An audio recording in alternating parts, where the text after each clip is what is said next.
Bismillah, Assalamualaikum warahmatullahi wabarakatuh. Innal hamdalillah nahmaduhu wa nasta'inuhu wa nastaghfiruh wa na'udzu billahi min syururi anfusina wa min sayyiati a'malina. May yahdihillahu fala mudilla lahu wa may yudlil fala hadiyalah. Asyhadu an la ilaha illallah wahdahu la syarika lah wa asyhadu anna Muhammadan abduhu wa rasuluh. Qala Allah azza wa jalla ya ayyuhalladzina amanu taqullaha haqqa tuqatih wa la tamutunna illa wa antum muslimun. Baik, kita anak-anak sekalian, semoga Allah Subhanahu wa taala merahmati kalian dan menjaga dan memberikan kesehatan kepada kalian semua serta memberikan taufik dan kemudahan dalam segala urusan terutama akhirat, dan juga tentunya kita mengharap kebaikan dari sisi Allah Subhanahu wa taala dalam urusan dunia kita, sebagaimana kita mengharapkan kepada Allah Subhanahu wa taala kebaikan dari urusan akhirat kita. Kali ini kita mempelajari kitab dari kitab Syekh Muhammad Jamil Zainu hafizahullah rahimahullah, karena beliau telah meninggal dunia kurang lebih sekitar 5 tahun yang lalu. Beliau menulis kitab Minhajul Firqatin Najiyah wa Taifah Al-Mansurah. Kitab ini membahas tentang, yaitu sebagaimana beliau jelaskan dalam muqaddimah, beliau menjelaskan tentang tujuan kitab ini adalah membahas beberapa perkara-perkara penting yang keseluruhannya dalam rangka tad'ul muslimin, mengajak kaum muslimin ila aqidati tauhidil khalis, kepada akidah tauhid yang bersih, wal ibtiadi anisyirki, dan menjauhkan diri dari kesyirikan. Taib,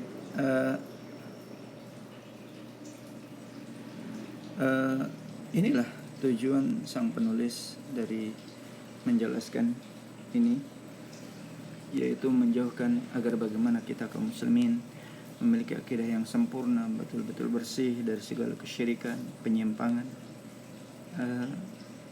Kenapa? Karena akidah yang benar, akidah yang bersih dari segala bentuk penyimpangan dan jauhnya orang dari segala bentuk kesyirikan adalah merupakan sebab-sebab kebaikan, kejayaan, sebagaimana Allah Subhanahu wa taala telah menyatakan janjinya di dalam surah An-Nur ayat yang ke-55. Sebaliknya, penyimpangan dalam akidah dan kesyirikan adalah merupakan sebab terbesar kebinasaan umat-umat terdahulu, sebagaimana muallif menjelaskan di sini, wa huwa sababu halakil umamis sabiqah, itu merupakan sebab kebinasaan umat-umat terdahulu, wa sababu shiqaqi al-alamil mu'asir, yaitu dan sebab terjadinya huru-hara, keburukan, bencana kepada alam semesta ini, berupa musibah-musibah, kesulitan-kesulitan, peperangan-peperangan, fitnah-fitnah, penyakit-penyakit dan sebagainya. Sebab terbesarnya adalah kesyirikan. Maka dari itulah muallif rahimahullah ingin menulis kitab ini dengan tujuan demikian. Taib, kenapa kita jadikan dia menjadi muqarrar, pegangan untuk mempelajari manhaj? Perlu kita ketahui bahwasanya makna manhaj fil lughati dalam bahasa Arab wat tariqul wadih.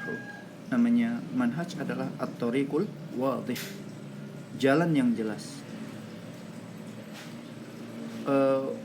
Wa yutlaqu aidan ala at-tariqil mustaqim.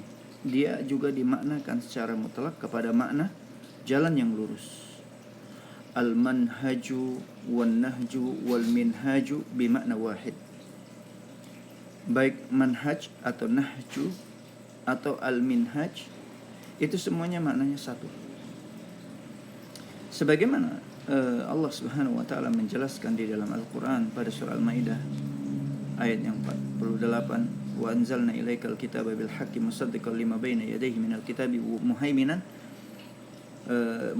alaihi fahkum bainahum bima anzalallahu wala tattabi' ahwa'ahum amma ja'aka minal haqqi likullin ja'alna minkum syir'atan wa minhaja walau sya'allahu laja'alakum ummatan wahidah walakin liyabluwakum fima atakum fastabiqul khairat ilallahi marji'ukum jami'an fayunabbi'ukum bima kuntum fihi takhtalifun. Allah jelaskan ini dalam surah Al-Maidah ayat 48. Dan kami turunkan kepadamu kitab dengan hak sebagai pembenar terhadap apa-apa kitab-kitab yang terdahulu dan sebagai penjelas. Maka putuskanlah hukum di antara mereka bima anzalallah, dengan apa yang Allah turunkan. Wala tattabi' ahwa'ahum, jangan kalian ikuti hawa nafsu mereka. Amma ja'aka minal haqqi, dari apa-apa yang telah datang kepadamu dari kebenaran.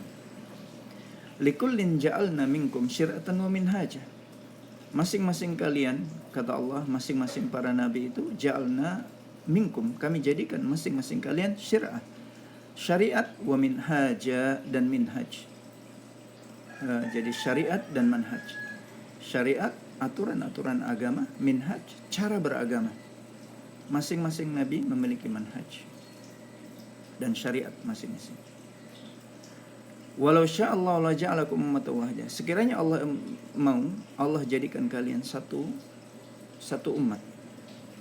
Akan tetapi walakin liyabluwakum, dijadikannya perpecahan itu adalah untuk menguji kalian fima atakum, terhadap apa yang Allah datangkan kepada kalian dari ayat-ayatnya, dari syariat-syariatnya, dari minhaj, aturan-aturannya.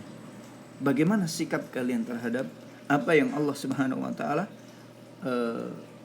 syariatkan, apa yang Allah sudah turunkan dari aturan-aturan agama ini?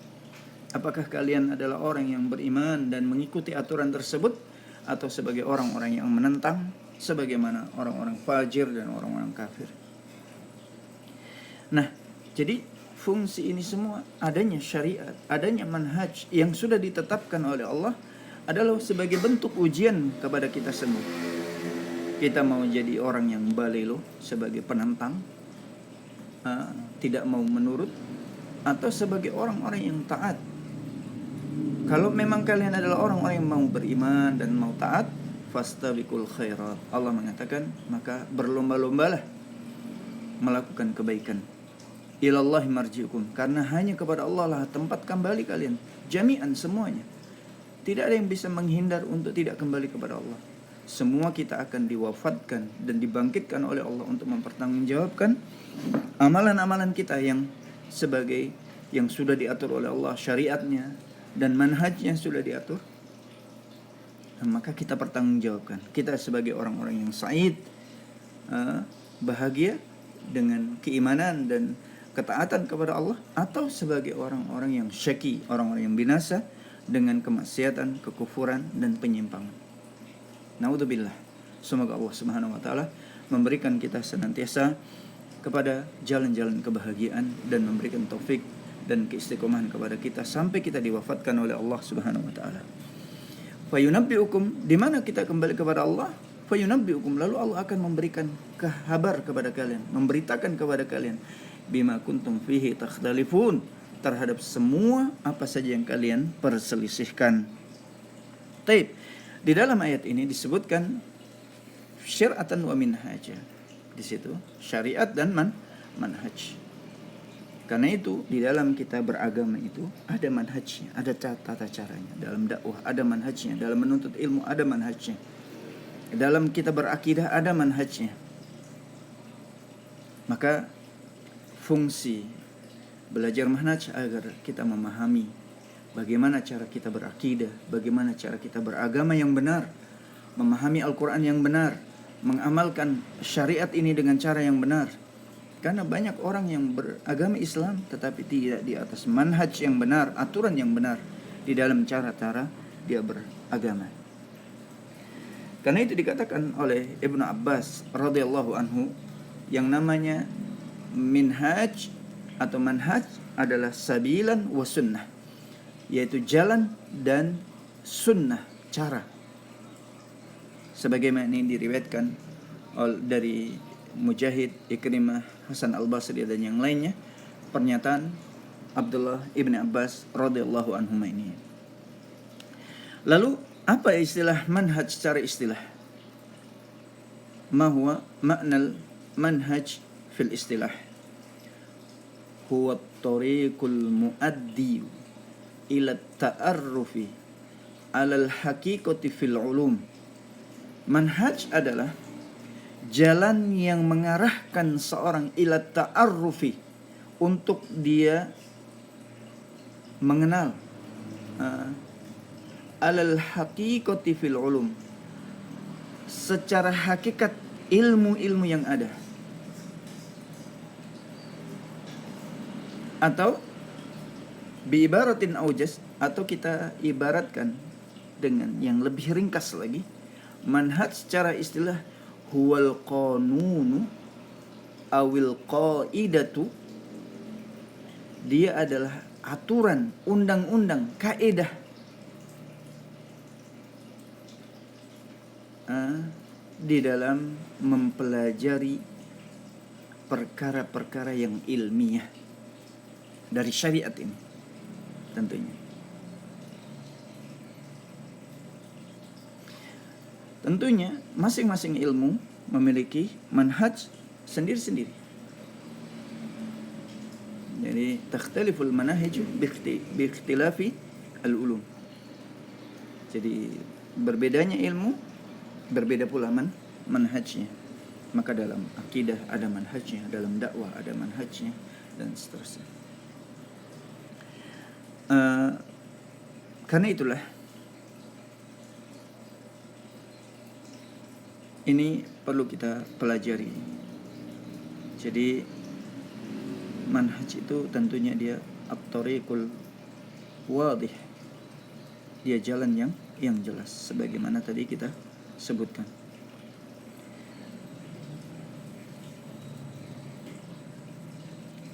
Jadi manhaj itu tujuannya, di adanya manhaj dalam perkara-perkara ilmu itu adalah untuk menjaga agar orang itu benar di dalam ilmu tersebut, pemahamannya, cara pengamalannya, dan seterusnya, sehingga dia mengantarkan bihaitsu tu'nihi 'alal wusuli ilal haqiqah, mengantarkan seorang kepada perkara yang benar dan tidak menyimpang.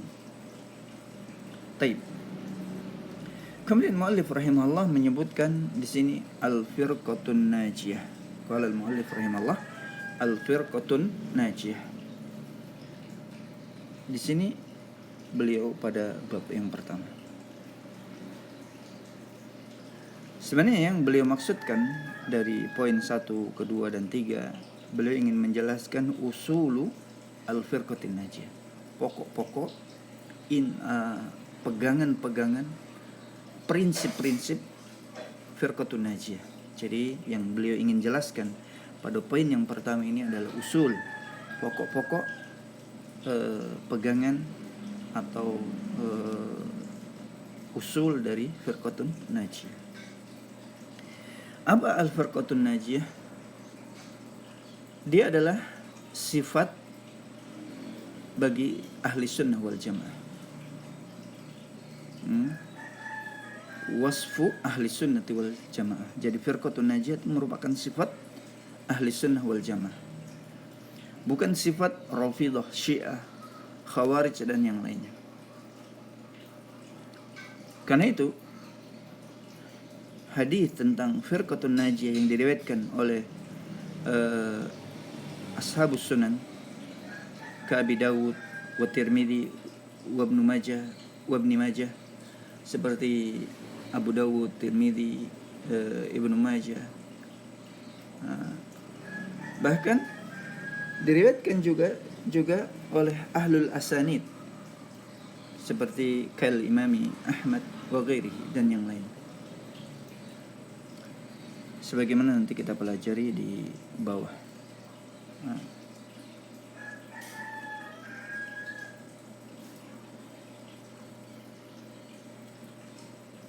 di mana Nabi Shallallahu Alaihi Wasallam menyebutkan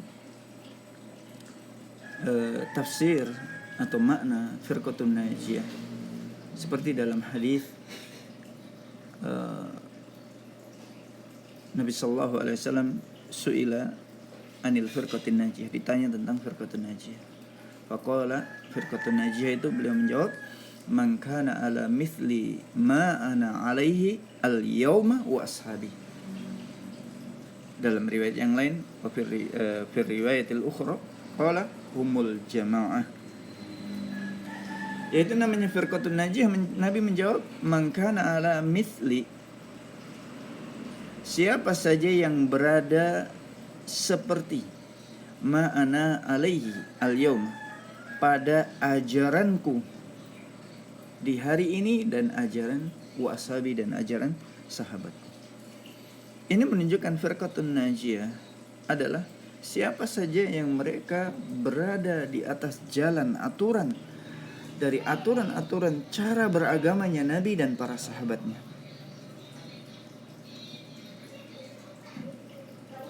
Dan Nabi juga menyebutkan nama lain dari al-firqatun najiyah dengan ta'ifah al-mansurah atau al-jamaah, dalam riwayat humul jamaah. Maka kita katakan bahwasanya al-jamaah atau al-firqatun najiyah awi at-ta'ifah al-mansurah humul ladzina yasiruna wafqa manhajin nabi sallallahu alaihi wasallam wa ashabihi la ya'diluna an dzalika wa la yuhiduna anhu yaminan wala shimalan. Mereka adalah orang-orang yang berjalan sesuai dengan manhaj Nabi, aturan jalannya Nabi sallallahu alaihi wasallam dan para sahabatnya, dan mereka tidak menyimpang dari itu dan tidak jauh dari atau melenceng dari jalannya Nabi dan para sahabatnya. Yaminan wala shimalan, baik tidak ke kanan jadi ekstrem kanan, wala shimalan, dan tidak juga menjadi ekstrem kiri, tapi mereka adalah ahlul wasat, berada di jalan Nabi sallallahu alaihi wasallam pada perkara yang pertengahan, tidak bersikap hulu dan tidak pula meremehkan jafa.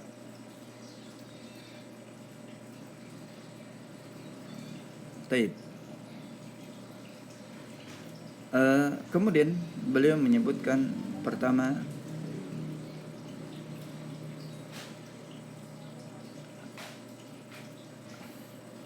tentang firman Allah Subhanahu wa taala. Jadi beliau ingin menyebutkan usul, pokok-pokok, prinsip-prinsip dari al-firqatin najiyah. Beliau menyebutkan yang pertama, qala Allah taala, tentang firman Allah Subhanahu wa taala, wa'tasimu bihablillahi jami'a, berpegang teguhlah kalian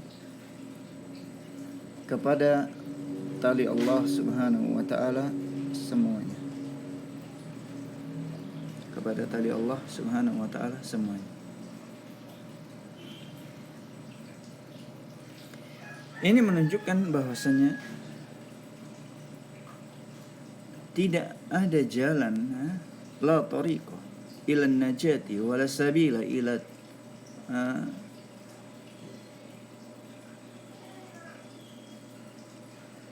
ila al-amni was sa'adah. Tidak ada jalan untuk selamat, untuk mendapatkan keamanan,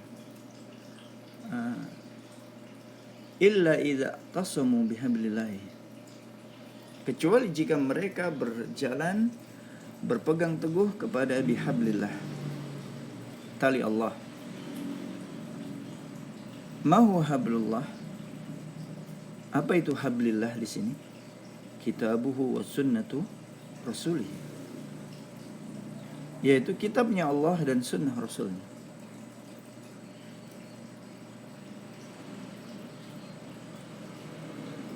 Maka wa'tasimu bihablillahi jami'a wa la tafarraqu, dan berpegang teguhlah kalian kepada tali Allah semuanya. Para ulama menyebutkan hablullah juga adalah al-Islam. Sebagian mengatakan Al-Quran was sunnah. Maka semua ini adalah istilahnya ikhtilafut tanawwu'.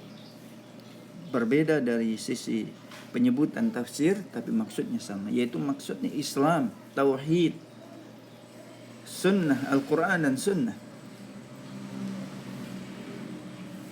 Maka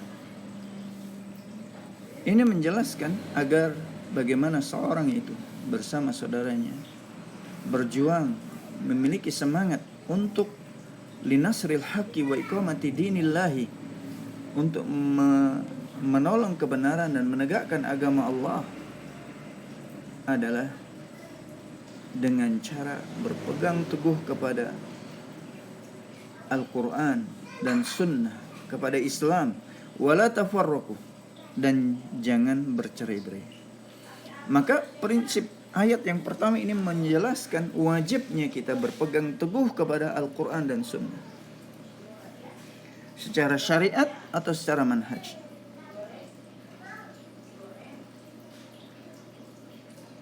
Wala tafarraqu, dalam artinya secara syariat itu artinya aturan-aturan yang dibuatnya, hukum-hukum yang ada di dalamnya, dan aturan-aturan cara-cara di dalam mengamalkannya dan memahaminya.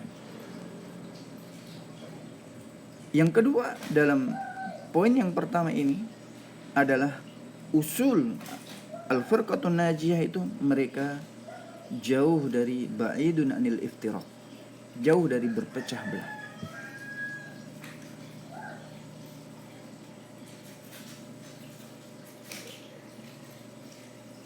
Kenapa? Karena dalam ayat ini, pada ayat Ali Imran 103 ya, wala tafarraqu, jangan kalian berpecah belah. Dan namanya kita bersatu itu merupakan nikmat Allah. Karena itu Allah menyebutkan wadhkuru nikmatallahi alaikum pada lafaz setelahnya, dan ingatlah nikmat Allah yang Allah berikan kepada kalian. Id kuntum a'daan, ketika kalian sebelum pada masa jahiliyah, sebelum datang Islam, kalian bermusuhan, saling bermusuhan. Fa'allafa baina qulubikum, lalu Allah satukan hati-hati di antara kalian dengan Islam dan sunnah. Fa'asbahtum, sehingga kalian menjadi binikmatihi, dengan sebab nikmat Allah, dari nikmat Islam dan nikmat iman, nikmat tauhid, nikmat adanya syariat Islam, ikhwana, kalian bersaudara. Wa kuntum ala syafa hufratin minan nar, di mana sebelumnya kalian berada di tepi bibir jahanam, neraka. Fa anqadhakum minha, lalu Allah Subhanahu wa taala menyelamatkan kalian darinya. Kadzalika yubayyinullahu lakum ayatihi la'allakum tahtadun, demikianlah Allah menjelaskan kepada kalian ayat-ayatnya agar kalian mendapatkan hidayah. Maka tidak diragukan makna wala tafarruqu di sini adalah prinsip Ahlus Sunnah firqatun najiyah itu al-bu'du an asbabit tanazu'i wal tanazu'i al-muaddi ila al-fashl, yaitu jauh dari sebab-sebab pertikaian yang mengarah kepada bercerai-berai. Karena perceraian, pertikaian, perpecahan ini akan menyebabkan kehancuran.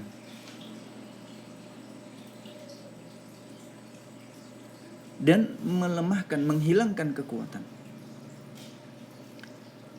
Karena itu Allah Subhanahu wa taala menyebutkan dalam surah Al-Anfal, qala Allah taala pada ayat yang ke-46, wa atiullaha wa rasulahu wa la tanaza'u fatafshalu wa tadhhaba rihukum wasbiru innallaha ma'as-sabirin.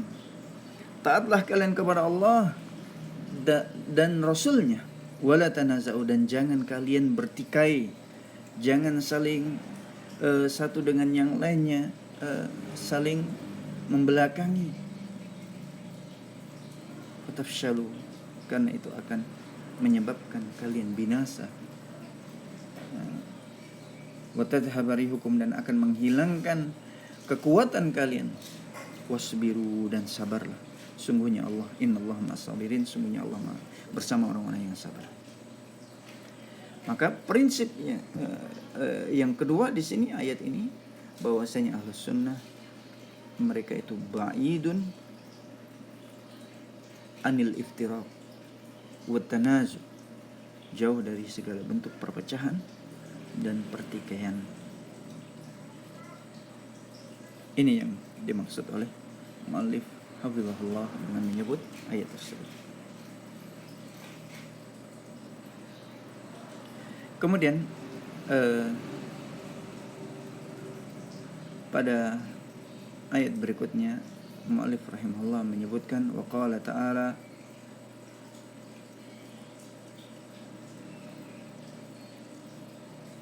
wala takunu minal musyrikin minal ladzina farraqu dinahum wa kanu syi'a kullu hizbin bima ladaihim farihun. Ini Allah sebutkan dalam surah Ar-Rum ayat yang ke-31 sampai ke-32. Allah Subhanahu wa taala menyebutkan wala takunu, berfirman, dan janganlah kalian menjadi minal musyrikin, termasuk orang-orang yang menyekutukan Allah. Minal ladzina farraqu dinahum, dari orang-orang yang telah memecah-mecah agama mereka. Minal ladzina farraqu dinahum, dari orang-orang yang memecah-mecah agama mereka, memilah-milah agama mereka. Wa kanu syi'a, dan mereka bergolongan-golongan, berkelompok-kelompok. Kullu hizbin, masing-masing kelompok, masing-masing partai, bima ladaihim farihun, bangga terhadap kekhususan ajaran-ajaran mereka. Bima ladaihim, dengan ajaran-ajaran yang ada pada diri mereka. Farihun, mereka berbangga-bangga, mereka bersombong-sombong. Padahal wa bi fadlillahi wa rahmatihi falyafrahu, dengan keutamaan yang datang dari Allah lah dan rahmat Allah lah, dengan ajaran Islam inilah hendaklah kita banggakan itu, dengan adanya sunnah, ajaran Al-Quran dan sunnah. Taib, maksud dari mu'allif hafizahullah menyebut ayat ini bahwasanya firqatun najiyah juga jauh dari segala bentuk sifat-sifat kaum musyrikin. Karena disebutkan wala takunu minal musyrikin, dan janganlah kalian termasuk orang-orang yang menyekutukan Allah. Artinya jauh dari sifat mereka, sifat kaum musyrikin, dari sisi perbuatan atau keadaan ataupun lingkungan, ya, jauh dari sifat-sifat kaum musyrikin. Badan dia pun jauh, manhaj dia pun jauh, akidahnya jauh dari segala bentuk-bentuk kemiripan dengan kaum musyrikin. Karena kalimat beda dengan wala tusyriku dengan kalimat wala takunu minal musyrikin. Jangan kalian menyekutukan Allah. Artinya jangan berbuat syirik. Kalimat wala tusyriku dengan kalimat wala takunu minal musyrikin, maka lebih mendalam makna kalimat wala takunu minal musyrikin. Karena kalimat wala takunu minal musyrikin ditinjau dari fa'ilnya, pelakunya. Adapun wala tusyriku ditinjau dari fi'ilnya, perbuatannya. Maka kalimat wala takunu minal musyrikin, orang yang berbuat ini jauh daripada bentuk-bentuk seperti kaum musyrikin, perbuatannya, sifatnya, hal keadaannya, posisinya jauh dia.